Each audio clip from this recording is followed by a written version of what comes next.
Remember, a Hallmark card when you care enough to send the very best.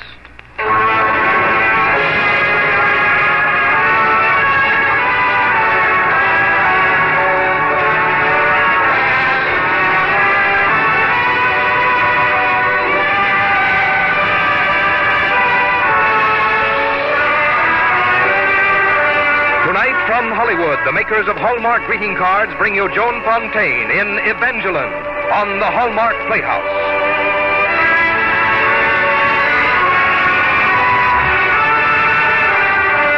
Each week, Hallmark will bring you Hollywood's greatest stars in outstanding stories chosen by one of the world's best-known authors, the distinguished novelist, Mr. James Hilton.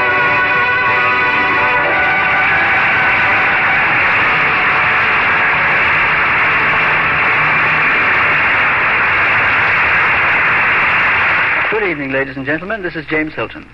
Tonight on our Hallmark Playhouse, we tell you a story which is part of our history, Evangeline, which Longfellow wrote just over 100 years ago. Many of us remember it from our early days, and there is indeed a springtime freshness in the lilt of its lines. But it's the story itself that has always been popular.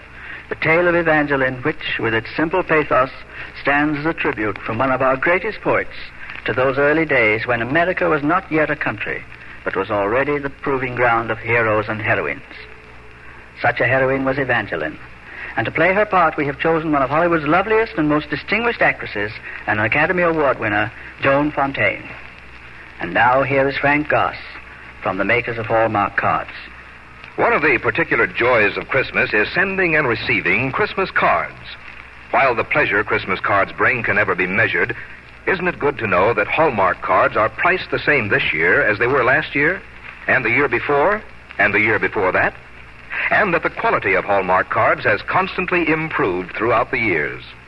Yes, today, just as for many Christmas seasons, that Hallmark on the back of your card is looked for and welcomed. It tells your friends you cared enough to send the very best. And now, Hallmark Playhouse, presenting Henry Wadsworth Longfellow's Evangeline, starring Joan Fontaine.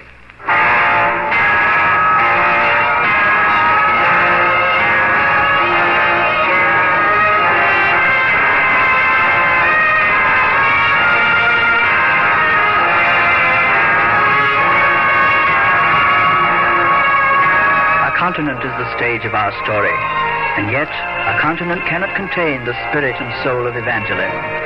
Her travels are over now. The search is done. And she smiles faintly as she rests by the warmth of her hearth in the friendly city of Quakers. Her eyelids close, and her mind slips back along the years to times long past. And the troubled events of her childhood, in the miracle of remembering, take on the measure of poetry.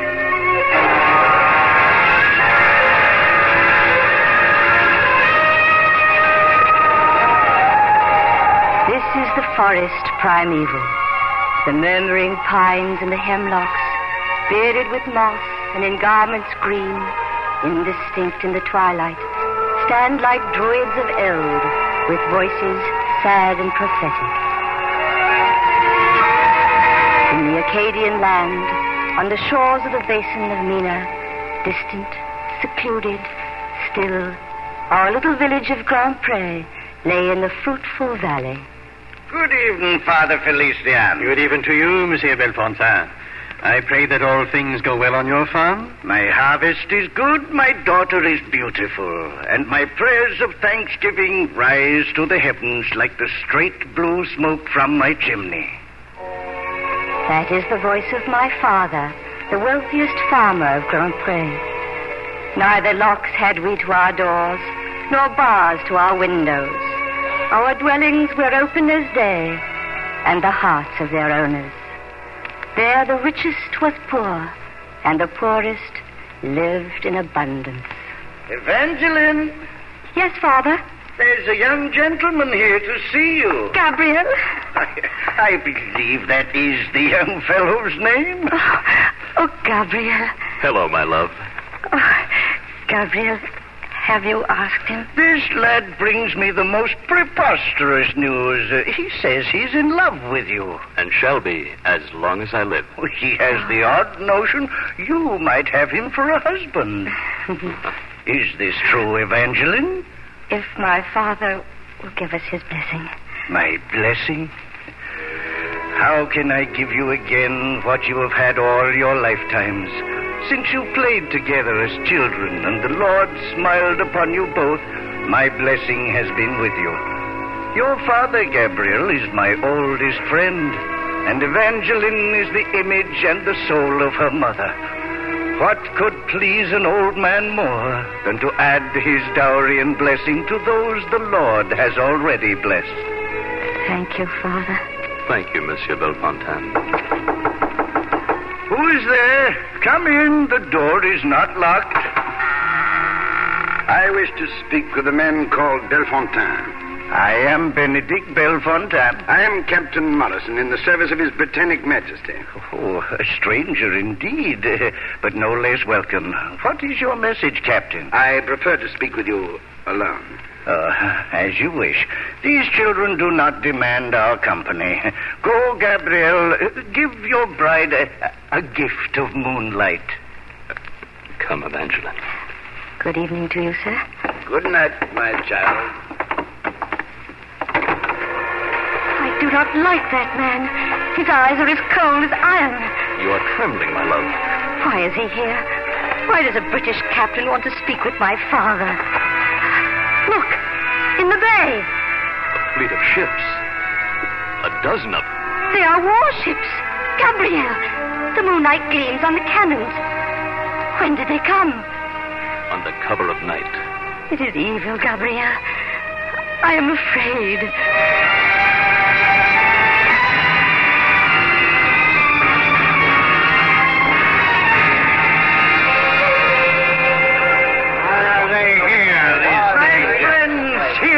Please, for 4 days now we have asked ourselves, why do these strange vessels lie at anchor in our harbor? Today we shall know. Captain Morrison has asked that the men of Grand Pre gather here in the village church that he may speak to us all. The men alone? Without our wives and families? That is the captain's request. Why are they here, good Benedict? What do they wish from us? Listen, the troops are coming ashore. Soon we will know. And after the meeting, my friends, all of you, the entire village of Grand Pre, all are invited to a feast, celebrating the betrothal of Gabriel, the blacksmith's son, to my daughter Evangeline. Splendid! Thank you. Are all the men of the village gathered here? We are all here, Captain. Lieutenant, let the portals of the church be closed. Silence! The state of war exists between France and England. As the people of this colony are deemed to be enemies of the British Crown. Therefore, I am commanded to confiscate your dwellings and your property. And you yourselves, as prisoners of war, shall be transported by the ships in your harbor to other lands. You will tear us from our homes? They are no longer your homes, sir. You are prisoners of the Crown. We will not obey your king's command. We will fight to keep our homes and the farms we till. Come, ye men of Grand Pre. We will defy the tyrant. Yes, we will. Free up the portals. Open wide the door. Unbar that door. Stop this useless clamor. You are prisoners, all of you, and will remain here without food or water until a more peaceable spirit descends upon you. Outrage! Tyrant! Deceiver! We will not do this. We will not do this to us. What madness has seized you, my children? Peace, my friends. Hear the words of Father Felician. Have you so soon forgotten all lessons of love and forgiveness? This is the house of the Prince of Peace. And would you profane it with violence and hatred? Let us repeat the prayer of the Master. O Father in heaven, forgive them, for they know not what they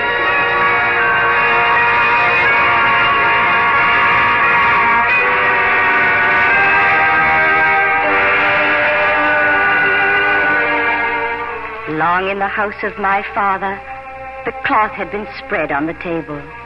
There stood the bread for the feast, and the honey fragrant with wildflowers. Over the darkening fields, I walked to the gloom of the churchyard. All was silent within, and in vain at the door and the windows I stood and I listened. Gabriel. But no answer came from the graves of the dead, nor the gloomier grave of the living. Slowly at length I returned to the tenantless house of my father. Empty and drear was each room, and haunted with phantoms of terror. In the dead of the night I heard the disconsolate rain fall. Keenly the lightning flashed, and the voice of the echoing thunder told me that God was in heaven and governed the world he created.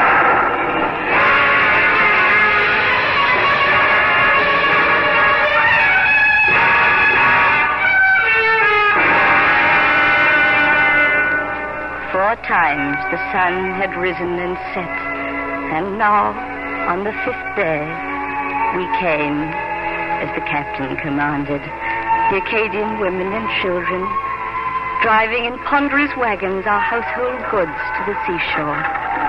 Move along now. Get ready to board ship. Gabriel! Gabriel! Evangeline! Evangeline! Oh, my love. Oh, how weary you've looked, how pale. Prayer alone has sustained us. Oh, be of good cheer, my dear one. For if we love one another, nothing can harm us. You there. Get into this boat. I'm coming with you, Gabriel. No more room. Wait for the next boat. No! You cannot separate us. We're engaged to be married. Prisoners of war will do as they are commanded. Evangeline, we'll find each other, Evangeline. Goodbye, my dearest one. Not goodbye. Farewell, Gabriel. Farewell, my husband.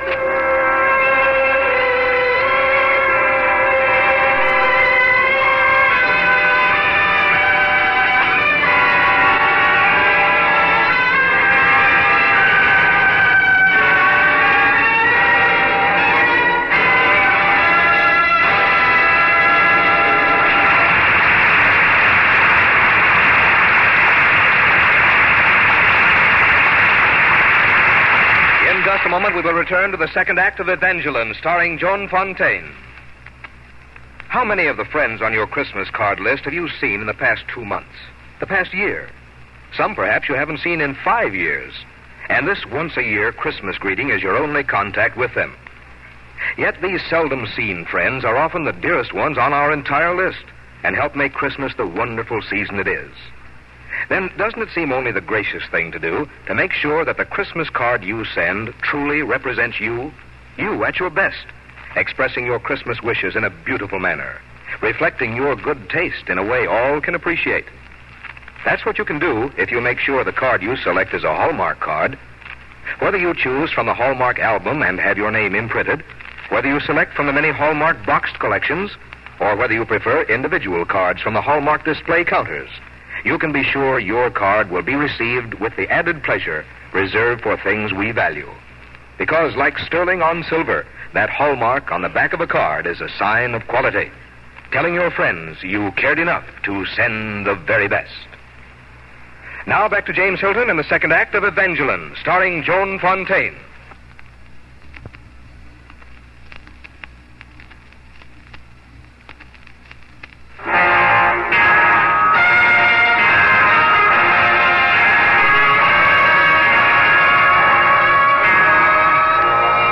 Into separate boats the Acadian lovers were carried, and on a falling tide the freighted vessel set sail, bearing a nation with all its household goods into exile. Scattered on separate coasts the Acadians landed, some to the shores of the north and some to the southern savannas. Friendless, homeless, hopeless, they wandered from city to city. Among them was seen at last a maiden of reverent spirit, seeking the face that had smiled on her, searching the faces of strangers for the smile of the one who had loved her.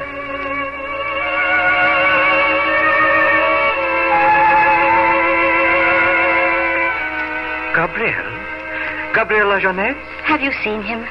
He was with Basil the blacksmith, and both have gone to the prairies. But where? Where in the prairies? Ask to the westward.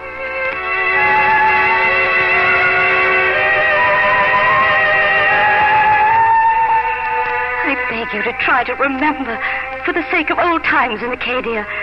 When did you see him and where? A year ago it was, or more. He passed this way, bound for the lowlands of Louisiana. What was his destination? Did he name a village, a city? The only name that he uttered was the whispered name of Evangeline.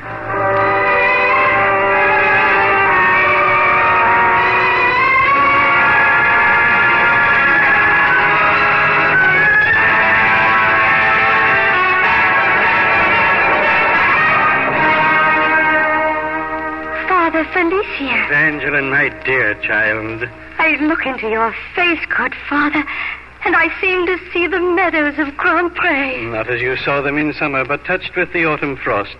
Your father, good Benedict, is he well? Acadia was his heart. How long could he live with it taken from him? I'm sorry, my child. But Gabriel, your husband, he comforts you? Oh, Father, the marriage vows have never been spoken. What? I have not seen my Gabriel since we were parted on the seashore.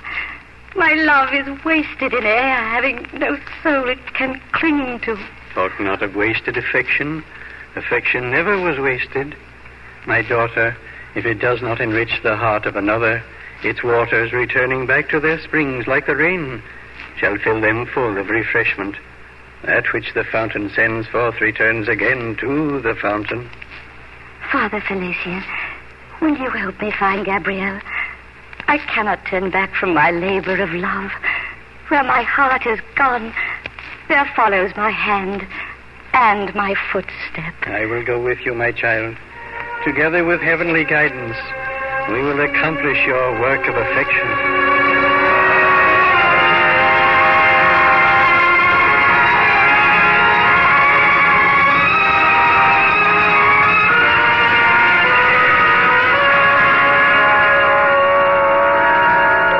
Into the swift Mississippi floated our cumbrous boat. Soon we were lost in a maze, where the towering boughs of the cypress met in an arch overhead. My heart was sustained by a vision that beckoned beyond through the moonlight. Through these shadowy aisles had Gabriel wandered before me, and every stroke of the oar now brought him nearer and nearer.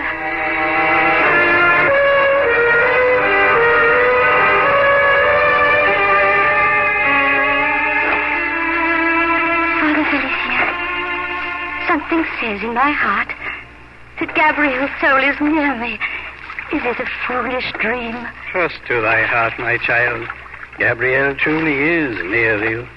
Do you know, Father? Not far away to the southward are the towns of Saint-Maur and Saint-Martin. There the long wandering bride shall be given at last to her bridegroom.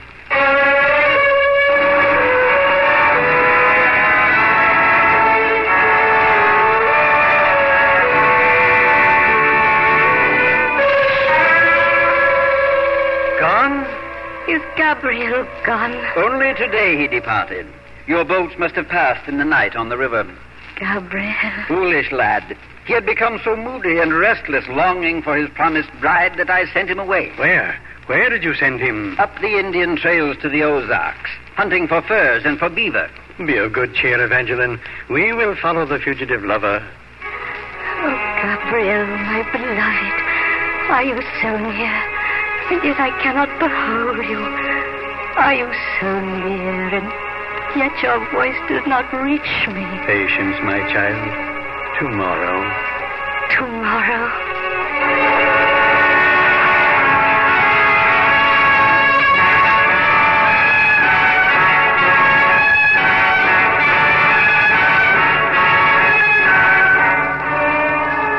Day after day, with our Indian guides, we traveled the forest, followed his flying steps, and thought each day to overtake him. There is the smoke of his campfire, clear in the morning air. But at nightfall, when we reached the place, we found only embers and ashes. You will never find him. Why do you say that? I know. How do you know? What tribe are you? I am of the Shawnee people. And there is a legend among us of an Indian maiden as foolish as you are. Foolish?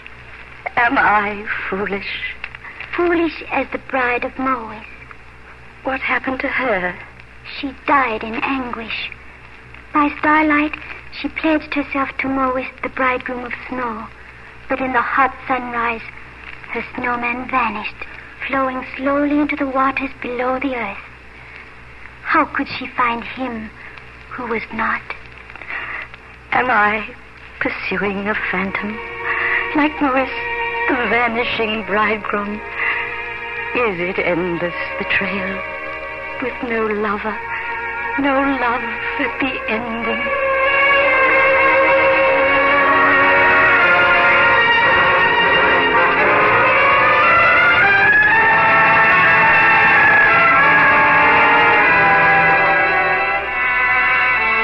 Thus have the long, sad years flowed on, till at last I came to this delightful land, which is washed by the Delaware waters, guarding in sylvan shades the name of Penn the Apostle.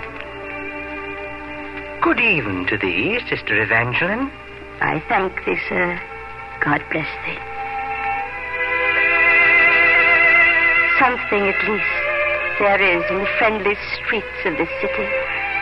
Something that speaks to my heart and leaves me no longer a stranger.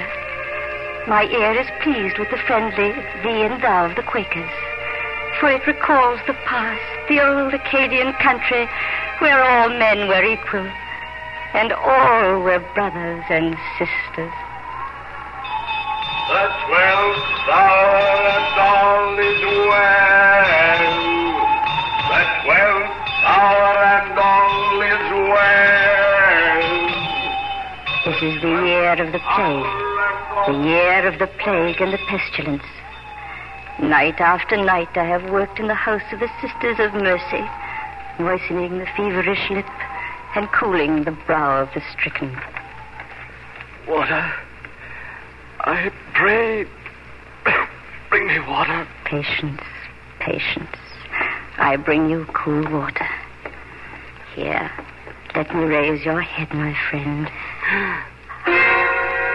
Gabriel. Gabriel, my beloved. Evangeline.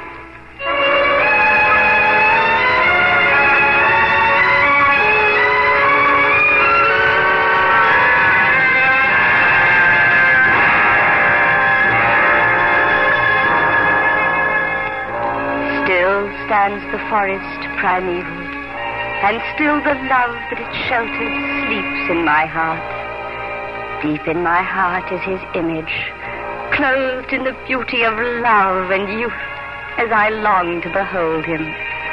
Into my thoughts of Gabriel, time enters not, for it is not. As from the mountain's top, the rainy mists of the morning roll away, and afar we behold the landscape below us. So fell the mists from my mind, and I saw the world far below me, dark no longer, but all illumined with love, and the pathway which I had climbed so far, lying smooth and fair in the distance. For thy merciful bounties and blessings, O Father in heaven, I thank thee.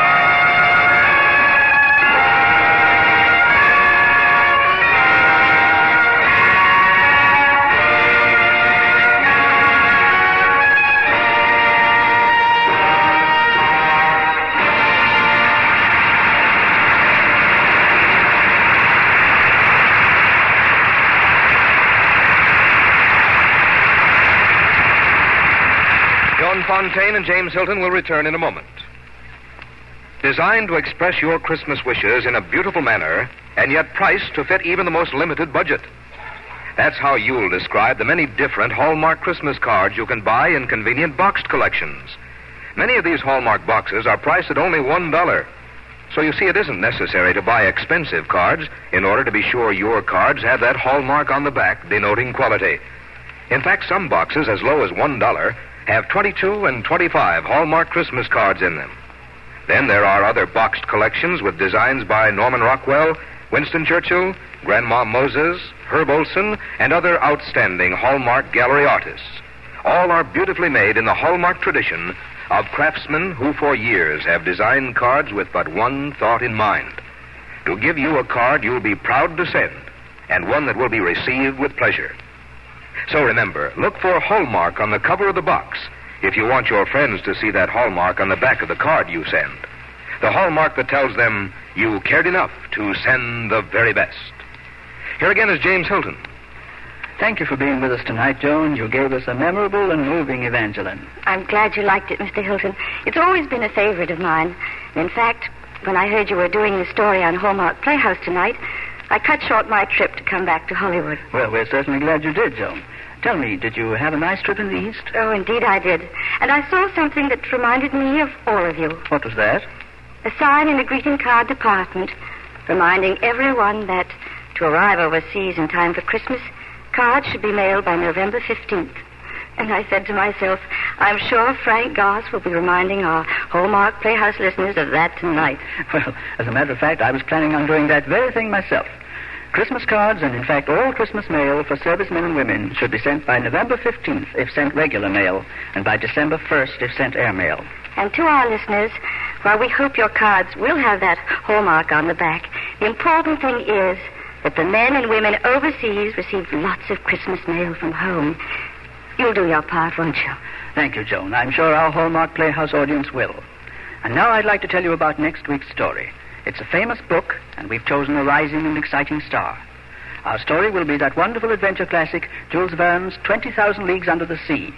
And to play the leading role, Hollywood's young romantic star, Louis Jourdan. Our Hallmark Playhouse is every Thursday. Our producer-director is Bill Gay. Our music is composed and conducted by David Rose. And our story tonight was dramatized by Lawrence and Lee. Until next Thursday, then, this is James Hilton saying good night.